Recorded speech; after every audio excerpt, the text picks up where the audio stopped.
সাবস্ক্রাইব করুন technical master channel এবং পাশে থাকা বেল আইকনটিতে প্রেস করুন লেটেস্ট টেকনোলজিক্যাল ভিডিও সবার প্রথমে দেখতে।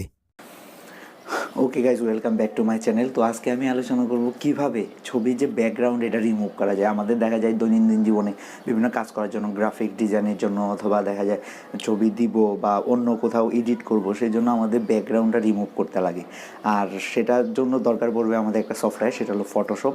ফটোশপ অবশ্যই লাগবে। ফটোশপ আপনি ভার্সন 15টাও নিতে পারেন বা 14টাও ইউজ করতে পারেন, বা লেটেস্ট ভার্সন যেটা 19টাও ইউজ করতে পারেন। তো সেই সফটওয়্যারটা ইউজ করার মাধ্যমে আমরা দেখব কীভাবে ছবি ব্যাকগ্রাউন্ড রিমুভ করা যায়। আর সেটা দেখতে হলে একেবারে দেখতে হবে ভিডিওটা শেষ পর্যন্ত।